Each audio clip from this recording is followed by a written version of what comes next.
I'd like to say two very different personalities for sure, but also individuals representing organizations that are in many ways driving two very different poles of this debate. Rohit, who works with Reliance Jio, which is one of the biggest movers, in fact the biggest movers in India in the adoption of in mobile telephony and mobile telephony sounds like a very unsaturated term. What is the digital life, as they call it, and it's, I think it's it would be no exaggeration to say that they are probably among Asia's biggest movers in this space. And Kasia, who I'm sure you've interacted with in a previous panel, at least, ways with Mozilla Foundation, and she is one of the co-authors, or certainly one of the managers of the Internet Health Report that Mozilla puts out every year, which is a unique initiative in that it is a bottom-up assessment of the health of the Internet, as the report's title says, and how safe and how open the Internet is. Now, I say that there are two different, they are individuals representing two different constituencies, in that Jio is sort of, I would say, the tip of the spear in the group of companies that are aggressively expanding the scope, scale and intensity with which individuals interact with the digital economy today. Certainly so in India, like I said, in Asia as well. And the speed at which Jio has been absorbing customers, people who would have, I think it's safe to say, people who would have otherwise have had to wait for perhaps a year or a few months or maybe an extra couple of years before they were part of the so-called next digital billion, have now become part of the digital life, digital universe that has been offered by Jio. And they are aggressively expanding in India, and I'm sure perhaps Rohit can enlighten us about their plans to expand in other jurisdictions as well. In the process of expansion, they have created rules of the road by building the ecosystem with which an average Jio customer interacts today is redefining the way in which the next generation of Indians will interact with digital platforms and networks generally. And Jio is in fact a gateway to that interaction. Mozilla, on the other hand, has been part, or in fact has been a leader in a community of individuals, organizations and institutions that have been wary of this expansive influence or role of companies and corporations that absorb new generations of customers and vast troves of data. And for good reason, Mozilla has always displayed a sense of a degree of skepticism with the way in which our models of our business models with regards to the digital economy have evolved and whether they adequately respond to the needs of the consumer. The theme of the panel or the discussion that we will hopefully, and we'll try to make it as interactive as possible, but in line with this theme, given that there are just two speakers, this will be the least invasive of all the lunches that you will have today, and we will let you get back to your food once we wrap this up in a fairly short period of time. But I want to explore from you, beginning with you, Rohit, as to what did you make of the term pro-privacy business world? Because I'm sure there are people in Jio who understand how consumers of a certain generation are interacting with the internet through Jio, and I believe, at least I like to be optimistic enough to believe that privacy is now part of their cultural sensibility, their economic sensibility in the way that they are interacting with the internet. I'm sure there are other priorities for the next generation of Indians and next generation of internet users everywhere in the world. But do you feel that privacy is slowly but surely being part of the, is part of this game now? Let's start with Rohit, and I want to come to you, Kasia. Oh, yeah, sure. She wants to address the few. Good afternoon. To come on the second day and at lunch, very high testimonial for your commitment to this subject, and all 16 or 17 of you really very grateful. Despite his best efforts to drive you away.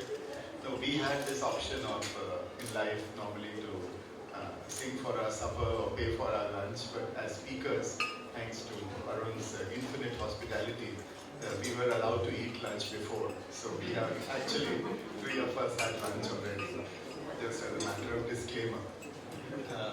Having said that, Arun, allow me to say that while I have worked in Reliance for 5 years and Jio for 4, because there was concurrent growth of the nature you spoke about, and thank you for your words. I've been with Observer Research Foundation for more than 10 years, so there is a hat of being a fellow in the faculty of ORF, which precedes the one with Reliance and Jio as well. Now, for those of you who aren't Jio users and are international, think tankers and people, delegates here, just to give you a sense of what the question of scale in a country of the size of India and the ambition of the nature of Jio is, we have an official count of 306 million subscribers as of last quarter. 306 million, and all 4 of them are all of them are IP-based 4G network. So it's not just that we are mixing 2G and 3G and then coming at you see, this is the first thing. And what has happened as a consequence, Mr. Moderator, is that the usage of data has increased significantly in India like never before. So the smartphone and the usage of feature phones with smart applications and the exchange and democratization of information, video, etc. is based on one important thing that Jio did, and I will come to the privacy part in a few seconds, is that calling is free. And this is a country where phone calling initially was more than 16 rupees to a minute. 16 rupees is 25 cents in those prices at that time. So 25 cents for a minute of calling, and surprisingly this was also a country where it was 25 cents for receiving a 1 minute call. So from there we have reached a stage where calling is not only free in India, it is also free for life. So there's a commitment that it will never be charged. And likewise, roaming, there are 27 circles in India, and there was usually a big charge to move from one circle to another. That is again... Basically, it was an ecosystem that was designed to ensure that Indians would talk too much, to talk less to each other, but now you have opened the gates, and now how do you put the horse back in? There's no need for judging the need for people. There's no need for telling them that you should not talk. I think there's a robust conversation going on here, for example. That's their choice. Likewise, Indians are not just talking, they are also viewing. So people who work in my home, for example, are not traveling to their native place for more than once a year. They used to do it twice, because every day they burn something like 2 gigabytes of data on their salary. And 60 or 90 gigabytes of data a month is what they are paying barely 200 rupees. So it's 2 rupees to a gigabyte in some case. So they are not just talking all the time, they are also communicating. And the premise of Jio therefore has always been, Arun, to ensure that the entire ecosystem, whether it's feature phone based handsets, whether it's retail stores, whether it's apps which are customer centric, and of course the whole business of data, etc., is also linked to our retail foray where we have 9,000 odd stores.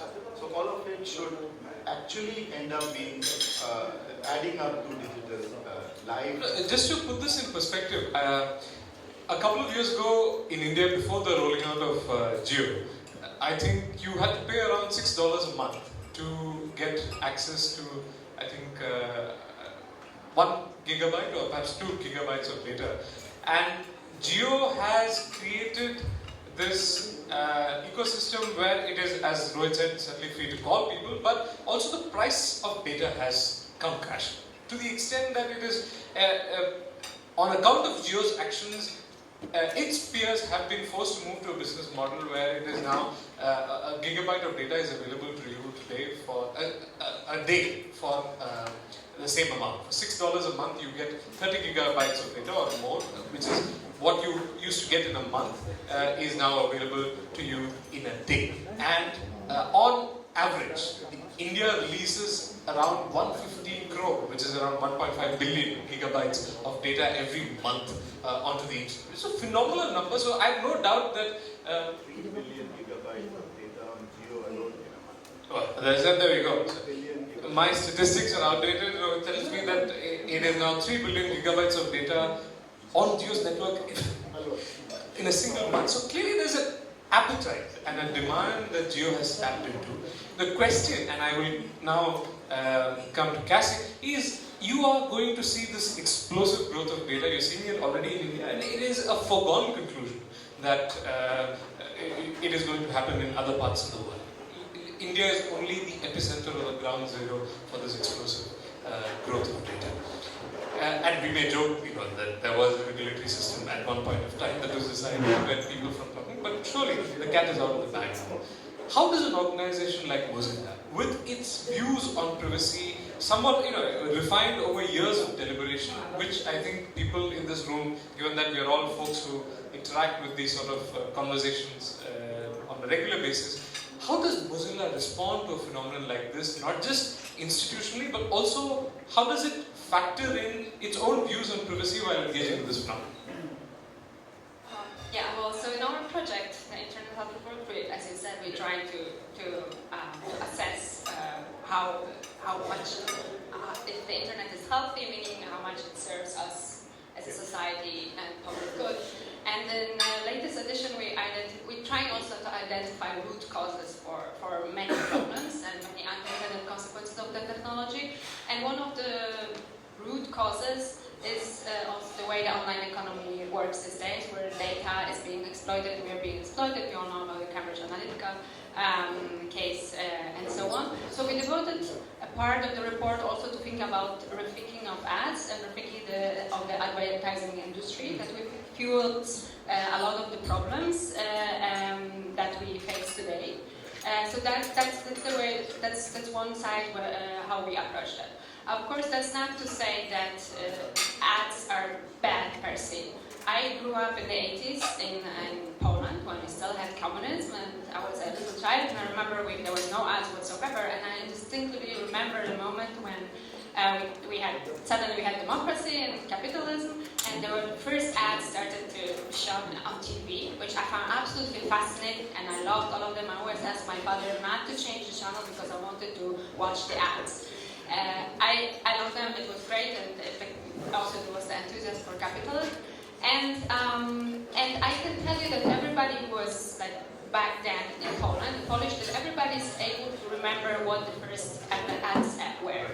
And I think that's like a big difference, the way the ads were served back then.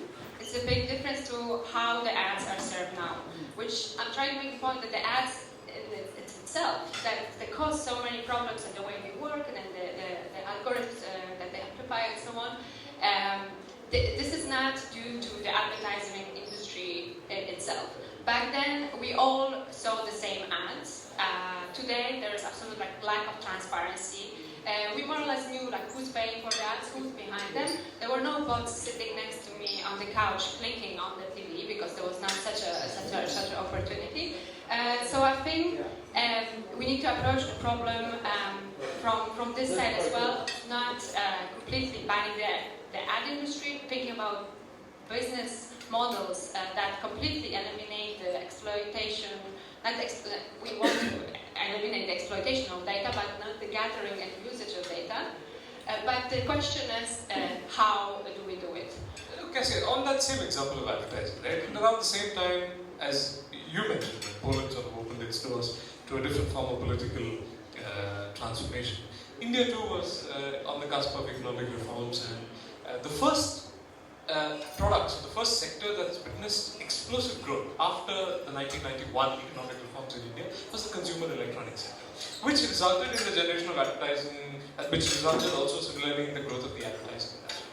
But this growth, although significant in absolute numbers, did not really reach most of the population. So people who had access to radios and television sets, could also exercise this choice because they were being catered to by the advertising industry, and they were being shown that there are certain products available in the market in various sectors which you could buy based on whatever your preferences are. With the data revolution that is happening in India and other this has become a more democratic process. Now, you could say that companies are exploiting data, for sure they are. But they are also catering to an untapped market that has so far been kept away from advertising.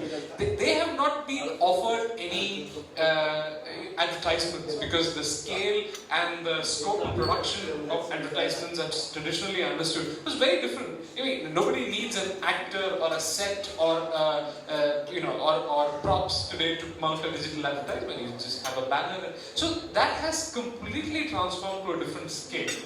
Meaning, more people today can see what is on offer, either on the internet or through, or on real life, or on the real life, not perhaps offline. So, how would you respond to the fact that these sort of, this guzzling of data is in response to the fact that we have kept a large section of our population away from the digital economy or from the economy per se for the longest time, and once the gates have been opened, they have flooded it. Right. Yeah. But I mean, the problem, as I said, is not advertising per se, because that's how people always market the goods. We want to convince each other how to buy products. It's just like how it's that the extreme aggressive profiling that is happening. Which always used to happen, right? In advertising agencies, always used to profile the consumers. Earlier, it was a smaller group of focus groups, as they called it. But here you have a larger database to, and I agree it is more easier to profile your consumer. It's easier, and also the kind of data that is being collected is not always necessary to serve the ads, and I think that's where we need to start talking about it. So in Europe we have the GDPR, the famous GDPR, that exactly approaches it from this side. Just collect the data that is absolutely necessary to execute your business and not more. And I think more and more companies are also awakening to exactly this notion that they don't need as much, and privacy is becoming a competitive advantage. I remember I was sitting on a panel at the last CyFy, and I said that, and I said, I'm convinced this is going to happen. And in 2019, I think we're finally seeing it. We're finally seeing also the signal from the markets that people will actually choose privacy. Maybe not yet in the developing markets where there is still a lot of this enthusiasm, but that's even more dangerous, I think, because the companies, the multinational companies, will always look for markets where they can exploit this lack of willingness to private yet. But that's not an argument not to expand the standards of privacy. So I think some data might be collected, but it needs to be strictly regulated and what is allowed and what is actually necessary, because not everything is necessary, and what the dangers are, right? Because the dangers go beyond the economy. The dangers go also reach out democracies. I get it. Let me just on that. Now, for instance, you said governments should regulate and limit the collection of data to what's necessary. My question is, how are you able to fathom what is necessary when you have kept an entire constituency, an entire section of the population, which turns out in India the biggest section of the population, from figuring out what they wanted, because for the longest time they didn't have access to consumer electronics, so they are finally expressing themselves. How can you, at this point, ask the government to intervene and make this, false choice of what, you will strictly, if you are Geo, you will strictly collect only what's necessary, when neither Geo, nor the government, nor the Indian consumer know what they want.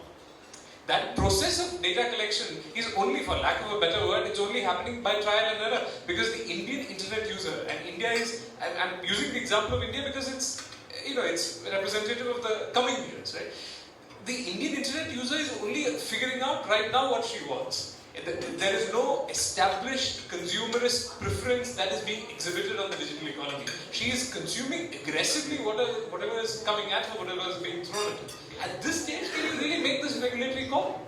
But do you think, what do you mean with while figuring out what they want? I don't know anybody would like the situation how it's right now, that there are trackers all over the internet following you wherever you are. The shoes that you looked at one time, they're going to be all over. And as I said, it's not only even about this annoying ads. There are extremely annoying, there's a lot of noise happening online, and more people then block the ads, right? But there is also a second dimension with all the trackers and all the centralized huge data sets that Google has, that Facebook has, and so on. That A, of course, there is a risk of data breaches. B, there is a risk of weaponizing it and all the disinformation problems that are rising. So there's many dimensions to the threats that are occurring because of this consumerism that has no limit. And at the same time, I think people need to realize that in the end, the money goes back to the big companies who are serving, not even the advertisement, because the money in the end lands in the pockets of Facebook, on the platforms that display the ads. Advertisers themselves also started to be pissed off because they're losing money because of the ad fraud, right? Like a lot of the web traffic are actually bots. It was estimated that, I think I had this number somewhere here, $6.5 billion was in 2017 lost because of fraud traffic worldwide to the advertising industry. So there are so many losers in this game, except for the big platforms that actually are the middlemen in between. Okay, so Rohit, let me come back to you and ask you perhaps to think aloud about the future of Geo as well. Because just as Geo has transformed the digital economy in India and other places as well, because I'm sure some company somewhere is thinking about what Geo is doing and following in your footsteps. You know, it's another matter whether you can pull this experiment off. At some point, Geo will also have to think about its own transformation as a company that is offering this, digital life, as you said. Some of those questions will have to be financial. For instance, now the strategy behind the company is very clear: aggressive expansion into the digital economy. In fact, expanding along with it the Indian digital economy, acquiring consumers. How do you, one, as a business model, since we are on the subject of business models, how do you ensure that those consumers will stay with you when the moment comes at a point of time where you decide to commercialize operations in the most traditional sense possible, where you decide to charge people in a significant way? Second, how would you ensure that these consumers do not vote with their feet because of things like privacy? Are you able to get a sense of the zeitgeist as to how they are engaging? For instance, you said 3 billion gigabytes of data is being released. What is the qualitative nature of this interaction? Are they preferring through Geo's networks? Are they accessing tools and platforms that give them greater privacy? And what lessons does it have for Geo? To the extent I'm aware, people are not simply consuming ads. There was a lot of discussion on advertisements. To my mind, one problematic definition of advertising notwithstanding, I think people are fundamentally communicating like never before. They are using internet tools, mobile internet at that, to make a better life. Whether it's taking Coursera courses like never before, whether it is doing banking transactions through the UPI stack, whether it is essentially to do video calling on WhatsApp. None of this is advertising, but it is data consumption and leading to a healthier and happier existence, so to speak. And lest the impression go in this international audience that Geo is in any experimental stage, it is out there, and we are also making operating profits for the last 4 or 5 quarters. So in that sense, it's not about an experiment where you then will start charging later. All the important pillars of the commercial enterprise are out there for everyone to see. But I was referring to the fact that once you scale up investment, you will also have to worry about the returns that you get from your consumers. So the investment, for the sake of putting it on the table, is close to about 25 to 30 billion dollars has already been done. And lakhs of kilometers, or several hundred thousands of kilometers of fiber access and infrastructure shared as well as owned, leased, all of it is in place. So this is about incremental improvements in what all has been done already, and fundamentally the adaptation and adoption. So those things are already there. I think the catch-up has to be done ironically by incumbent players who have legacy networks, and who have been charging an arm and a leg for simple voice calling, and their migration to data has been a bit grudging. And therefore, even when we came with, anecdotally free calling and free roaming and what have you, the crash in the rates was 20%, 30%, 40% over 6 months or 1 year and 1.5 years. And lo and behold, there was also blocking of portability as well as blocking of points of interconnect, which is important in any new network's life. But people have said, fine, you are not letting me migrate, you are not letting me port, you are not giving me point of interconnect. So what if 3 of us buy the geo connection, and then we don't need some third person to give us point of interconnect? So if the consumer gets, and this was an ecosystem, Sukumar, where there was only single SIM in most phones. And the second SIM, if at all, was only 3G enabled. So we had to also see a time in India where the second SIM and 4G enabled at that had to be seeded in the numbers that we talked about just now. So all this is happening because there is something called fortune at the bottom of the pyramid. And when you have something where the investment has been made with the right intent, then fortune at the bottom of the pyramid, which is 2 rupees a gigabyte or 3 rupees a gigabyte, just to put the context of your numbers in the second part. My help at home, who I referred to, takes a packet of 499 rupees. So just remember the figure 499. And what he gets is $8. Yeah, and 90 gigabytes of data for that. So that's the kind of 3-4 rupees that gives you the happiness of seeing your child grow, talk to your parents every day, where they are on a video call, and stable video call at that. So I think critically the first part, the investments and the returns are all already kicking in because of the basics and the pillars being in place. As regards privacy, I completely agree here that consumers have a way of penalizing companies which do not respect privacy. And privacy, therefore, is a hard bottom line issue. And therefore, any company worth its name will and is actually, it's a more nuanced debate thereafter, what constitutes first party data, what's second party, which is, bought from someone else, and then it becomes third party. How the consent is implicit versus how some consents are not particularly geared towards consumer protection. But I wanted to place on the table the fact that advertising is a very small part of it. And in the recent political festival we had in India, I think the phones played a very important part. You will agree, being a campaign manager of one of the most articulate and charismatic members of parliament from southern India. We have here, ladies and gentlemen, a political thinker and a campaign strategist, should any of you stand for elections in your own country. Let's get So that is essentially the reason why privacy is, I think, not a good to have kind of thing. It is an absolute must and absolutely profitable way of going about it, because no consumer wishes to be ambushed by something they at some stage start getting squirmy about, and therefore anything which is bordering on the creepy is just not on. And it is a very sophisticated consumer you have out here. So their literacy and their outwardly appearance, or even their purchase power, inside their pockets is of no consequence. If they are paying 499 rupees to Jio for a 90 gigabyte packet, frankly speaking, it doesn't matter whether it's you versus them. Both of you will have concerns which will start aligning in no time to privacy and respectable use of data and a respectful use of data.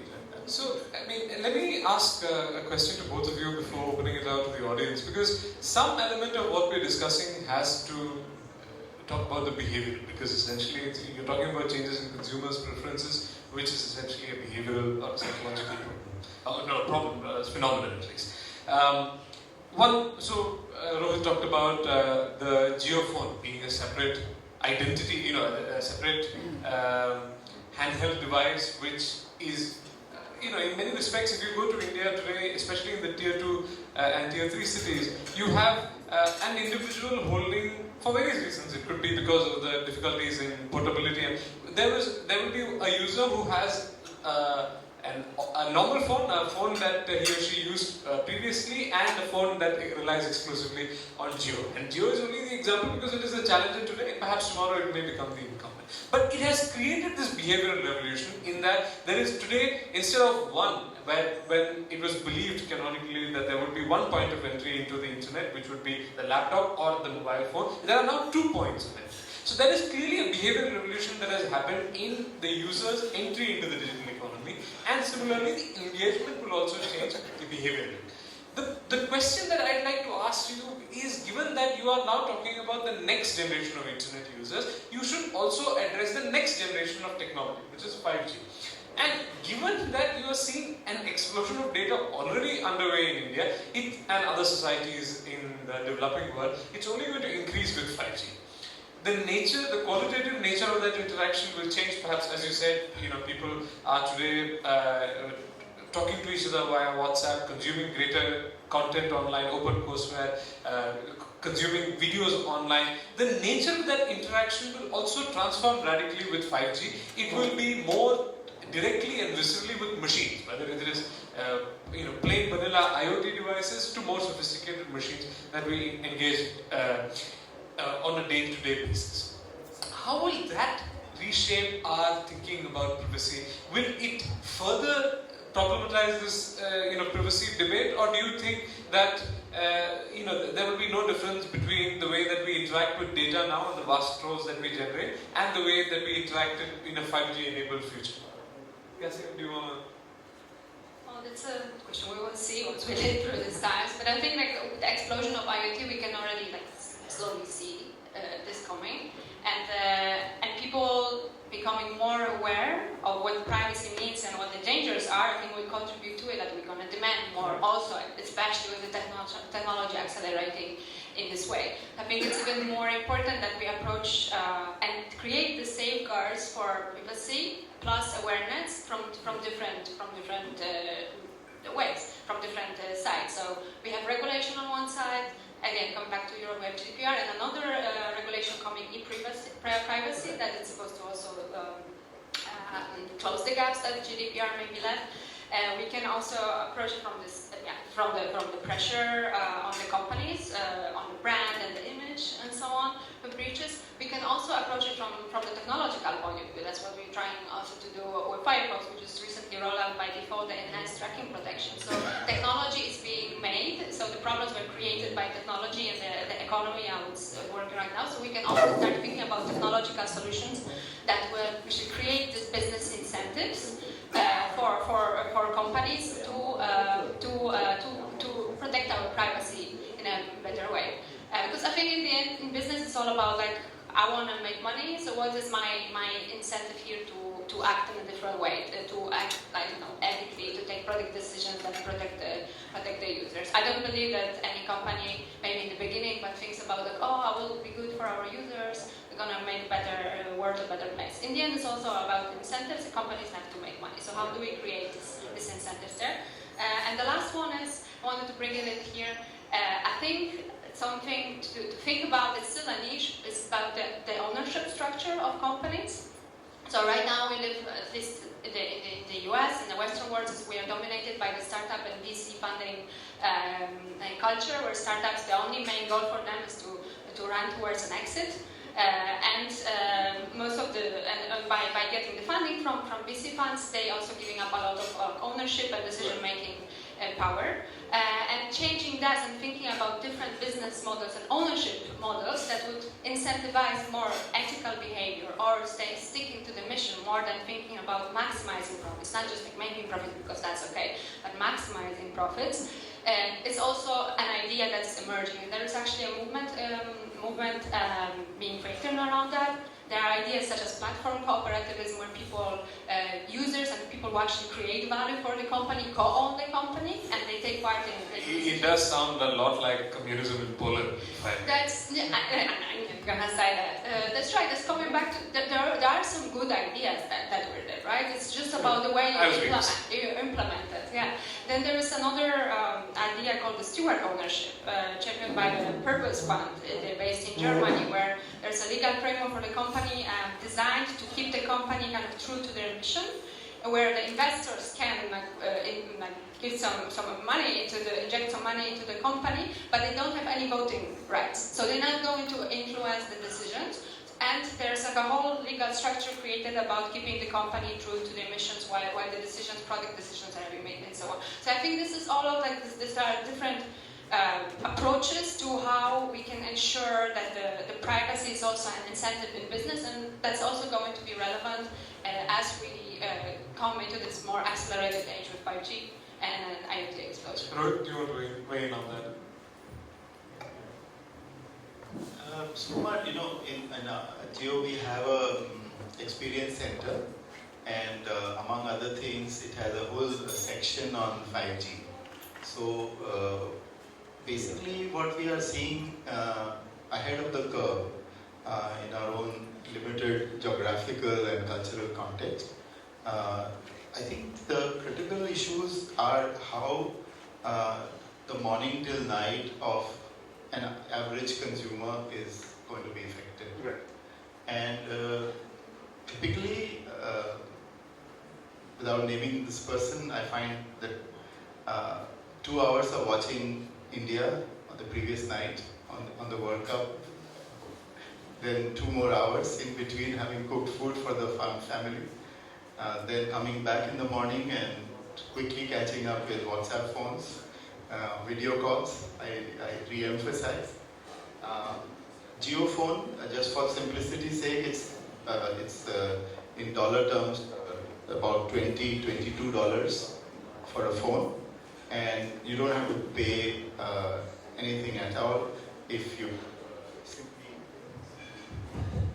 simply pay those $22 or 1,500 rupees, and fundamentally after 3 years you get all of that back.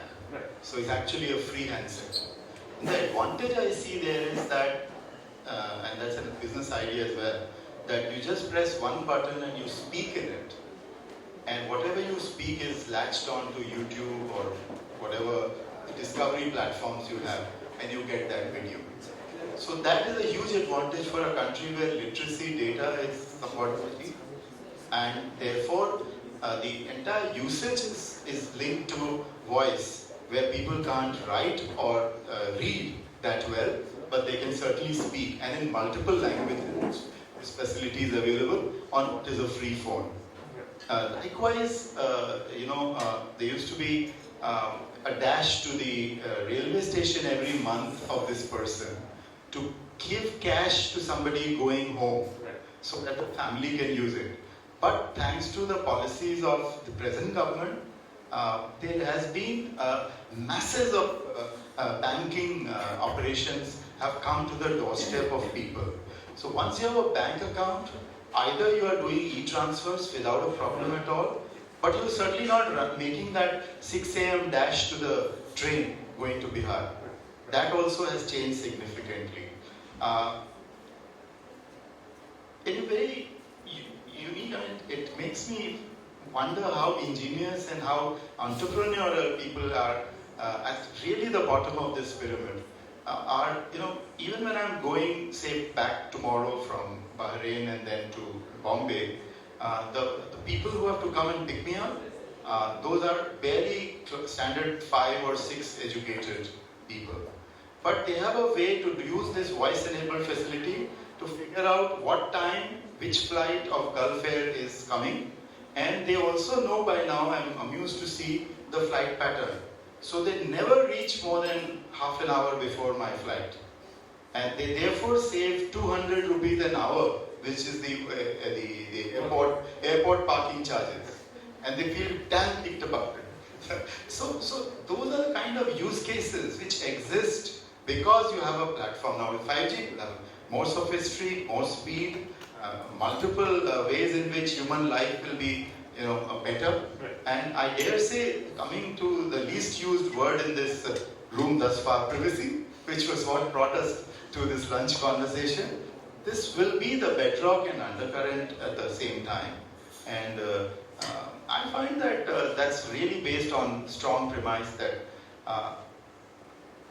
gigabytes, GB, I have found, and I've talked to probably a few hundred, if not a few thousand people to say this to you, ladies and gentlemen, it's the most understood currency in the lowest stratum of society. The way they talk about GB is not funny at all. Because they know the money is linked to it and the happiness is linked to it. So gigabytes and GB, everybody knows what it is. And this was not the case a few years back. Sanjay, you'll appreciate that. Gigabytes was esoteric. I mean, we consumed 1 gigabyte a month or 2, and we thought we were at the reasonable creamy layer of the pyramid. But today they just say, acha, this network is going to give me this much and this much, and that's about it. So the price sensitivity, the product differentiation, and demand means discerning demand at that, and things which are essentially considered good enough for the private, ghost-to-ghost hookup. You cannot be seen to be snooped by and be feeling good about it. And this is not a rich person's obsession. This is at the very bottom. Nobody wants to, you try and find out why did all the exit polls go wrong in most elections. Because people never tell what they did.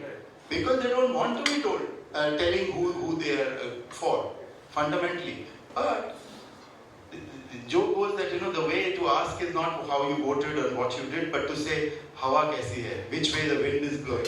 And then the person after 20th question will come and probably say something truthful. So likewise, it is here that the wind is blowing towards gigabytes, which are cheaper, which are happiness-inducing, and layered with a foundational premise of privacy. Thanks, Rohit. And I think there's another debate for another day, but there's something to be said about this feeling of privacy as opposed to actual privacy, and the extent to which that becomes a motivator for people in interacting with laws and institutions. But let's take a couple of questions. If not, I want to come to Sanjay and to Dr. Rai. Dr. Rai being the regulator who oversaw some of the security-related issues, even as the Indian digital economy was growing explosively, would perhaps be in a good position not only to tell us what the Indian regulator or the constellation of regulators were thinking about at that time with regards to privacy, because he himself was personally involved leading some of the efforts on things having to do with the security of the digital economy, things like encryption or the access of law enforcement agencies to data. So I'm hoping to bring him in at some point. But Sanjay, I also want you perhaps to weigh in right now, if there aren't any other questions, on the other big proliferation of data in India, which is through the digital identity platform that you have been a part of. Do you feel some resonance with the interventions of Kasia and Rohit, or is it completely different when you're talking about a different subset of data that has to do with governance primarily? Thanks, Arun. Thanks to the two of you, and it's a pretty interesting conversation, because this whole idea about privacy, what comes to my mind is, whose privacy are we talking about? Because there's always a trade-off between the incentives and the benefits versus what I give up. And particularly for the lower strata of society, our experience has been that they're generally far less concerned about privacy because of the benefits that they believe they will get through the social benefits that the government of India offers to people by being part of a system that gives them a legal identity, right? So I think as we go up the economic ladder, the concerns regarding our personal privacy tend to increase.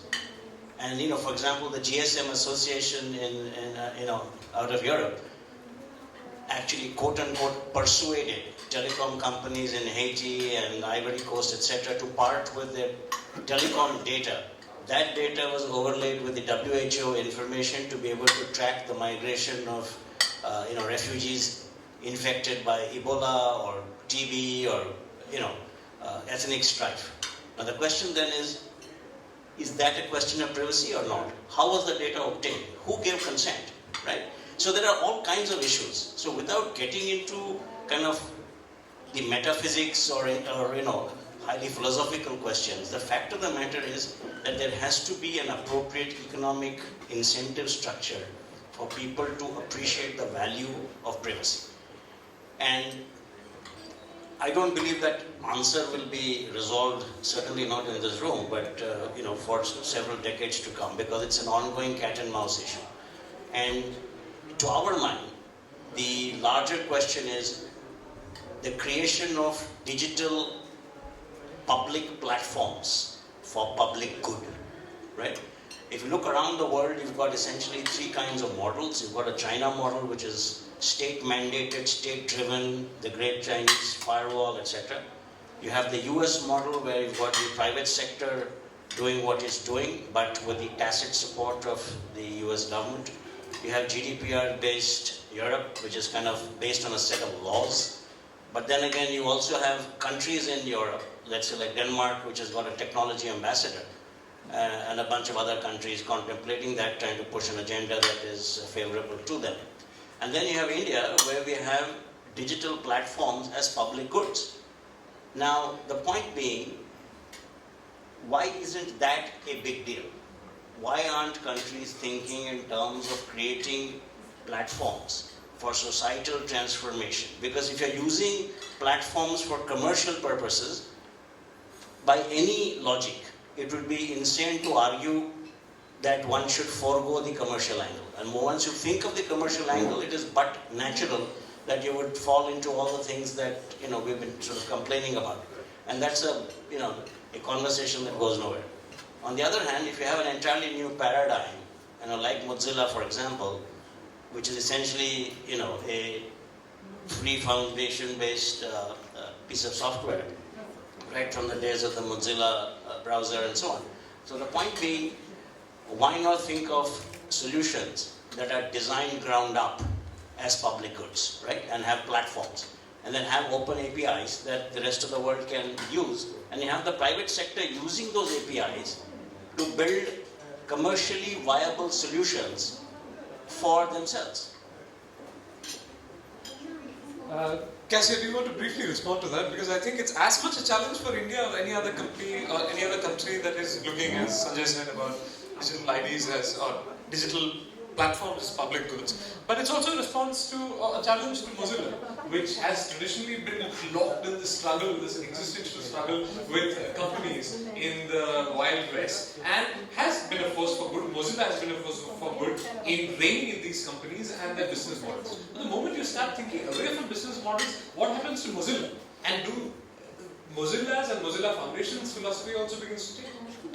Right, so I wanted to address first maybe this different continental models, the US, China, India, and Europe. I think the solutions differ at this moment because the trust models of the citizens differ a little bit. Traditionally, Americans have a lot of trust, more trust in the private sector than in the state.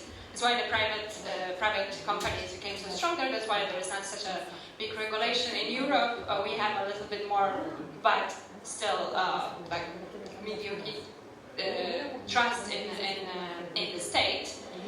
We need safeguards and so on. That's my personal opinion as well. That's the most moderate model.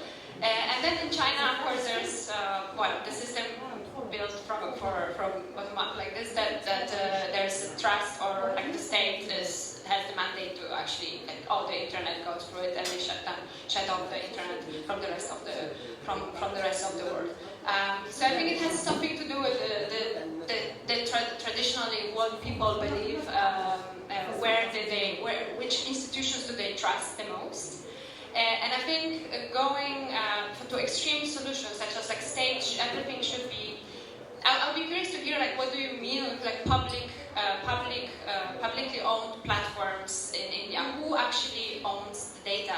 And who has the control of the data that is being gathered at this platform? If it's the state, then in the end, the state that also opens the possibility to censorship and to absolute control. So I think we need to start thinking about solutions where the citizens as well have actual agency and control over the data that is being gathered, their personal data. And then we can think about like sharing the data, having some kind of data commons that will then benefit solutions for public good, and also commercial solutions that hopefully will also have a public good in their mind as ultimate goal. But as for Mozilla, what will happen to us? Well, right now we are, we are pretty unique in the market, I would say, because we don't have any shareholders, right? Mozilla Foundation owns Mozilla Corporation, and this is the browser, and we are sponsored partly by donations, Mozilla Foundation, and partly by we have deals with the search engine and Google, and of course that's also it's not the ideal situation to be dependent on the big tech companies. So we also will have to start thinking about diversifying our revenue streams. But that's the challenge for everybody else as well. But as I said, having this unique position of having a product in the market, but at the same time not being owned by shareholders, not having this pressure of investors bringing their own neck, allows us to push for privacy and to push the limits and to push for standards. Yeah, the more privacy there will be in the market, the better for Mozilla. That's what we want. Well, conversely, the more the cases for privacy, the better it is for Mozilla as well, I think. To the specific question that you raised about citizens being the agents of their data, I think there are some proposals that are coming out from India as well. So I would strongly encourage that Mozilla also has a serious conversation with these constituencies in India which are looking precisely at what are some of the models, whether you can call them fiduciaries or models by which citizens retain some sort of agency. It may not be the perfect solution, but there are some of those proposals up in the air. But now let me come to Dr. Rai, who has been at the helm of regulation in India with regards to cybersecurity. Does any of this resonate with what you have seen on the ground, or are we really talking in circles? Sure. I think this subject is as innovative as the entire your cyber area itself there. There are two views. One, I have a personal view, and other is the official view, which Arun has asked me to give it out there. But let me say the first personal view. I have been listening with a great attention to what Sanjay has said and what my two panelists have said. What is the meaning of the privacy in today's world? Is there any meaning there? The lady said, the panelist lady said, when Sanjay said the open platforms and open APIs, and she said, where are the platforms located and who's collecting the data there? Even if assume the government collects the data, it passing through so many public infrastructure there. So the data can be leaked, data can be collected, data can be done anywhere else. Where is the government responsible for that? Why should we hold the government responsible? After Mozilla itself may be collecting the data, and maybe it may be, residing at any point of a time a number of places there. So it's our way of thinking. How do we think it? If we have to say, this is becoming more a buzz and jargon to privacy, the digital world, because large data is flowing there. But what is the meaning? Can we prove any privacy breach? Can we prove? Whenever you talk about a kind of attribution kind of a thing, there is a whole hell of a thing starts everywhere, including the Western countries there. It's a more army word, more a defense word. Why are you talking about the attribution? I think we need to look at it, the issues there. And then look at the privacy, what there. We have a GDPR, we have a CBPR. Americans are coming up with a new law there, Indians are coming up with a new law there, and many other countries have new law, but there is no compatibility. Data is flowing from one place to another location across the planet there, and there is no uniformity of the framework. That's the thing. Shall we not, if we talk about the privacy, shall we not talk about an international framework and have to the international framework? Because data may be residing at so many places there. At least the 13 your root server, the data must be residing somewhere as a mirror server or the root server, somewhere it must be residing there. So shall we not talk about a singular international framework for the privacy? Everyone added to that. It has nothing to do with the culture today. Digital culture is more or less across the planet the same. That's why I was supporting Sanjay when he said it's talking about open APIs and a platform there. I think it requires the things to be seen fresh. What is the meaning of privacy, and we need to do that. Otherwise, in the world of AI or ML, I think it is going to be having a different kind of a meaning here.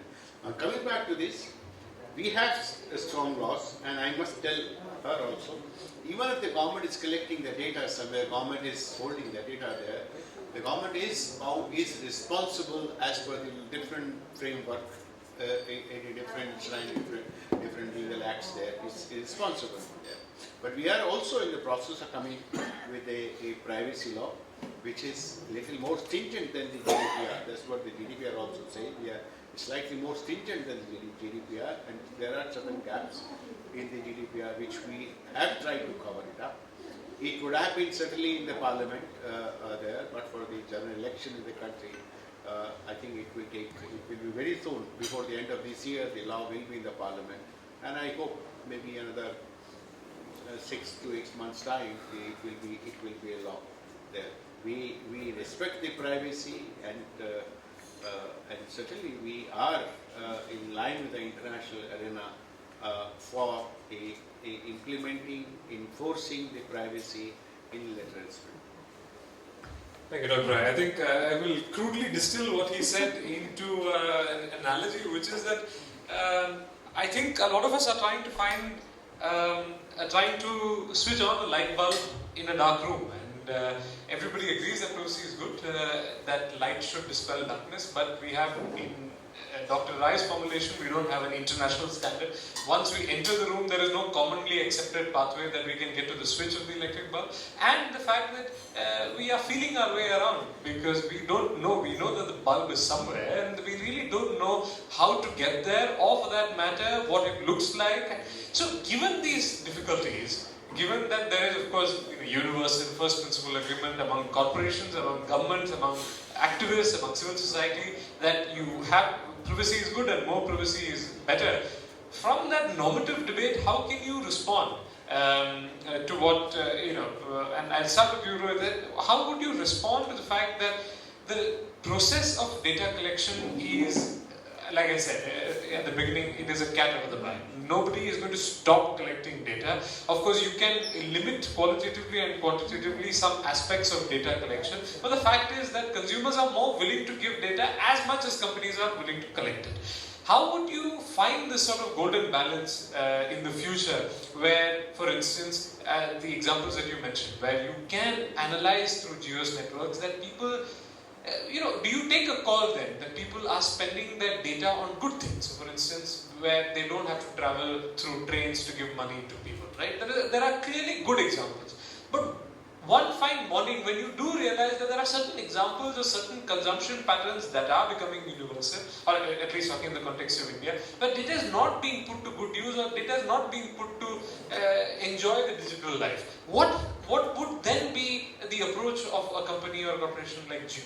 I mean, would you be willing and comfortable to take that normative call for users in a benign, as a benign patronage, saying that some data is being collected and you are really not using the internet that we provide you for good, and therefore we will stop providing you that sort of access or that sort of data. Will corporations really take that call? Sukumar, this is a trick question because the moment I start conforming to your concept of good, I could also be compromising on it for the purposes of liberty. And therefore, thankfully, you are not the cyber regulator of India, and deciding whether going and catching a person at the train is a good thing or a bad thing. Because to my mind, the market is already determining all of it. And as far as some of the criticism is that what are people doing, ultimately watching movies and the data consumption story in India is fueled significantly by watching movies. What is the problem in watching movies? Is it good or bad? I think this is also a trick question, so I won't answer it. And also, there is common sense that has already come in the way of lists of sites which the government, in its wisdom, believes are not good. And all operators, without fail, are banning them anyway. So, beyond that, to say that I should spend only 10 minutes of a day on the app of WhatsApp and therefore limit the conversation to my 1-year-old growing child to 3 minutes and then move on to XYZ is deeply problematic and flawed. I dare say India is far too liberal democracy to even flirt with these ideas. Of course, we don't know what is the golden mean, the modus vivendi, so to speak. But I think the extent to which the data revolution has happened in these 3 years and the way we have gone about it, as Raisa eloquently mentioned, please talk about a specific case of breach, please talk of a irresponsible behavior by a first party, a second party and a third party, and then go for it. But until then, slightly backwards kind of conversation can be a little difficult. He is waving, he probably disagrees with what you or I or both He's saying he agrees. Okay. A rare instance with the regulator and the incumbent in India. Mr. Bansal, you see, whatever I have ever seen there, as and when the data is sold and leaked out, the declare is breached. This is a general practice there. In my view, if you look at the framework which has so far been plain privacy framework, GDPR or CDPR or whatever you take it, there is a lack of data governance policy. Until unless we have a data governance policy, then we have to talk about the privacy. The second factor is missing and no one has tried to find out the answer to the data governance. I may sell the data, but I cannot leak it. Whole cases are, I mean, millions of records are sold. Every day you hear Google has been hacked, I mean Facebook has been hacked, or the Yahoo has been hacked, or what was Equifax, there was millions of cards were hacked there. The data is traded and then they declare it is a breach. I think the point is well taken, and I will give the last word to Kasia to perhaps, I think there's some provocative propositions there, but also heartening to know that, Rohit, for instance, mentioned that it would be deeply problematic to make that choice for consumers, as to what is the appropriate amount of data to be collected, or what is the right use to which, except in egregiously bad situations. For example, child pornography is always taken as the bad act. So, there are certain grey areas where you can't really make a call whether an act of consumption of data is good or bad. And Rohit is rightly saying that you don't have to take that call on the right. I mean, would you, as somebody who's working in this space, also a representative of Mozilla, agree with that idea? Because in some respects, Mozilla also believes that the agency of data consumption must lie with the consumer. Now, given that we are going through a phase where the consumer does not exactly know what she is consuming data for and to what use that data will, in an analyzed or process form, will come back to her, how would you respond to that? Yeah, I think it's the problem of transparency is one of the core problems right now, the privacy. In the last report, we used actually a metaphor of a salad regarding the supply chain, with the food supply chain. There was like a scandal in the US about the romaine lettuce, this kind of salad, where people started getting poisoned because there was E. coli bacteria in it. And because the salad and the leaves changed hands so many times in the supply chains, there was no other ways to stop this from happening than to ban all of the lettuce, romaine lettuce as bad for everyone. So that's the metaphor a little bit of what's happening with our data these days. Like data is collected, as you said, consumers have no idea like what's happening, why is this ad showing to me, like which kind of data do I give up, even consciously or unconsciously, because there is also metadata that not everybody realizes that is collected. And then this data changes hands so many times, from data brokers for advertisements, platforms, and so on, that there is absolute no transparency and no way to say what's happening. So I guess that's something that we need to drive change in. And so the consumers realize that, thinking back to the times when there were not all of these problems yet, like, you know, like everybody can, I'm not saying that everybody should see the same, but there should be a transparency in this industry about like who's paying for the ads and who's seeing them and why. So I think that should be like one of the propositions of how to better the situation, and then consumers will have at least the conscious choice to whether do I give my consent or not. Consent is also a problem in itself, I guess, but we're gonna get better at it. So I think transparency in this industry, data collection, data processing, and then giving it back to you in a different format is one of the main problems to solve.